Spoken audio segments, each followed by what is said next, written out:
예, 요즘 유튜브의 확산으로 인해서 지식의 축적이 굉장히 빠른 시간 내에 굉장히 광범위하게 이루어지고 있습니다. 옛날에는 교과서를 통해서 공부를 했었는데 요새는 유튜브를 통해서 공부를 해요. 인터넷이 확장되고, 인터넷은 결국은 읽어야 하는 매체잖아요. 그러니까 읽어야 하는 거대한 장벽에서 우리가 벗어나지 못하는 거예요. 그런데 유튜브에서는 읽지 않아도 됩니다. 읽지 않고 그냥 귀에 들려주기 때문에 우리가 지식을 습득하는데, 우리가 책을 펴서 아픈 눈으로 머리를 쓰면서 연산을 해야 되는 그러한 과정들이 사실 어떻게 보면 좀 되게 불필요한 과정이죠. 그런 것들이 이제 바로 없어지고, 또 유튜브나 이런 데서는 특정 카테고리를 우리가 원하는 상태로 이렇게 뽑아낼 수가 있어요. 옛날에는 교과서가 있으면 교과서 안에 있는 내용만 공부를 할 수 있었다면, 유튜브에서는 그런 게 아니죠. 문제는 유튜브의 정보가 잘못될 수 있다는 겁니다. 유튜브의 정보가 잘못될 수 있는데, 근데 유튜브에는 한 가지 사실에 대한 여러 가지 해석들도 분명히 많이 있지만, 사실에 대해 기록해 놓은 것도 채널이 여러 개예요. 그래서 지금 좌파들이 쓰는 건전한 좌파들 말고요, 선동을 하는 세력들, 그러니까 사회주의 세력들 중에 공산주의 주체사상파 쪽에서 이제 지급하는 정보들을, 교과서를 그런 걸로 많이 바꿨는데, 저는 교과서나 이런 것들이 이제 좌경화되면서 걱정을 되게 많이 했었습니다. 그런데 보니까 그럴 걱정할 필요가 없는 것 같아요. 유튜브에서 막 얘기를 해주는 대부분의 지식들이 애들한테 훨씬 더 빠르고 강력하게 다가옵니다. 그리고 그 중에서 정확하지 않은 지식들은 시간이 지나면서 한 개씩 두 개씩 없어져요. 여러분들 위키피디아 아시죠? 위키피디아는 특징이 개개인이 수정할 수가 있습니다. 개개인이 수정할 수가 있는데, 그러니까 악의적 목적을 가지고 또는 지식이 일천해서 위키피디아에 잘못된 정보, 진실되지 않은 정보를 올리는 그룹들이 있어요. 근데 그거를 수정해요. 누가? 올바른 지식을 가지고 있는 사람들이. 수정을 하면 또 그 수정하는 게 불편한 사람들이 다시 수정을 하겠죠. 그러니까 수정을 하는데 A그룹과 B그룹이 서로 다른 의견을 가지고 있으면 A그룹이 수정하고, 그걸 B그룹이 다시 수정하고, 그럼 결국은 숫자가 많은 쪽이 이기게 되는 싸움입니다. 그래서 어떻게 됐냐, 숫자가 올바른 지식을 향해서 가는, 그러니까 맞는 말을 쓰는 그룹이 그렇지 않은 그룹보다 압도적으로 많아요. 그래서 위키피디아는 잘못된 정보를 처음에는 생산을 하다가 그 잘못된 정보를 수정하는 그룹들, 그러니까 올바른 지식을 통해서 수정하는 그룹들이 압도적으로 많아지면서, 위키피디아에서 오랜 시간에 걸쳐서 수정된 내용들은 결국은 대부분이 진실이거나 참입니다. 지금 문재인 대통령을 위키피디아로 쳐보면 어떤 내용이 써있을까요? 박 터지게 싸우고 있습니다. 그쪽에서 이게 맞나 저게 맞냐 치고 뽑고 싸우고 있는데, 결국은 제가 생각하는 방향대로 수정이 될 거예요. 대부분의 사람들은 문재인 대통령이 지금 유능하다고 생각하지 않죠. 일부의 대깨문들이 이제 버티고 있지만,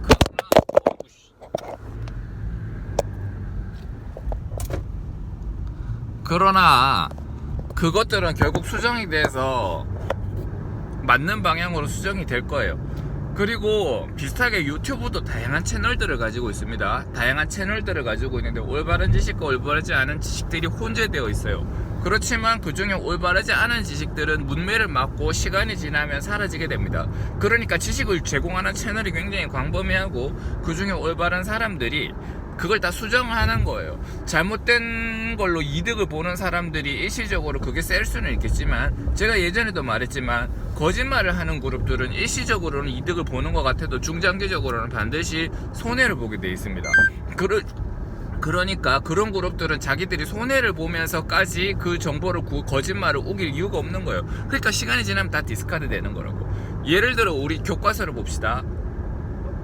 잘못된 내용의 교과서가 교과서 나름대로 되게 정확한 지식을 실지 않고, 그냥 어떤 게 맞다 어떤 게 틀리다, 어떤 사람은 위인이니까 그 사람의 공과 과 중에 공만 강조하고 과를 없애면 나중엔 그 과가 다 드러납니다. 다 드러나고, 공이 강조됐던 만큼 과가 강조되는 시기도 있을 거고, 나중에 공과 과가 다 없어지면서 그 사람은 공이 이거고 과가 이거다, 이런 식으로 다시 재정립되게 될 겁니다. 박정희 대통령, 그럼 이승만 대통령, 지금은 그 사람들의 과가 굉장히 강조되어 있죠. 그 사람들이 세운 공이 9, 과가 1이라고 하면 공의 9를 너무 강조를 했던 거예요.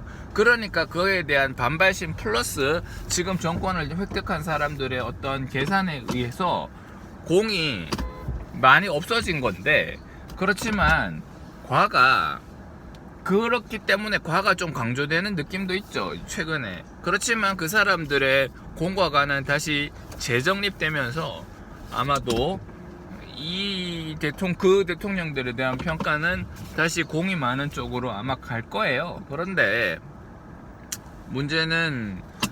문제라기보다 이슈는 그 사람들이 공과 과 중에 과의 영역을 분명히 명기해야 되는데, 그게 불편하거나 해서 과에 있는 영역을 명기하지 않는다면 다시금 또 그 사람들의 과가 강조되는 시기가 오죠. 그러니까 결국은 시간이 걸리지만 올바른 방향으로 가게 돼 있습니다.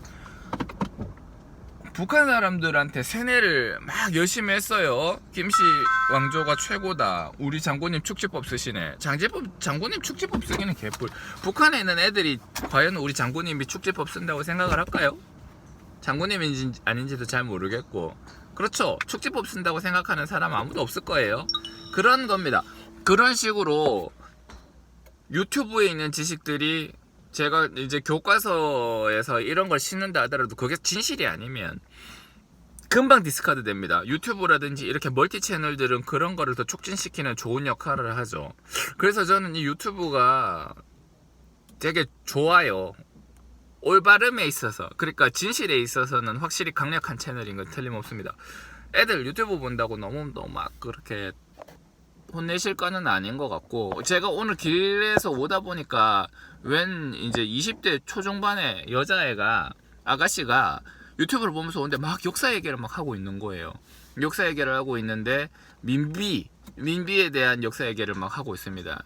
그 민비가 지금까지 우리나라에서 과대포장된 거죠. 명성황후 해사코 뭐 그랬는데, 사실은 민비는 어떤 뭐랄까요, 샤머니즘에 빠진 그런 거죠. 또 수구주의고 뭐 그때 아광파천에 뭐 그 정도 뭐 미화된 거죠. 그러니까 그런 것들에 대해서 낱낱이 보여주는 그런 역사의 채널을 보면서 가고 있더라고요. 저는 길을 가는 방향이 비슷해서 가다가 계속 들리니까. 근데 이제 예전에는 그런 거 꿈도 못 꿨는데 그런 거 듣고 있으니까 이 우리나라 젊은이들이 막 이렇게 걱정할 만한, 맨날 내가 너무 적용화되어 있지 않을까, 그런 거는 아닌 것 같아요. 그 사람들도 정보를 받아들이고 자기들이 판단을 할 거니까요.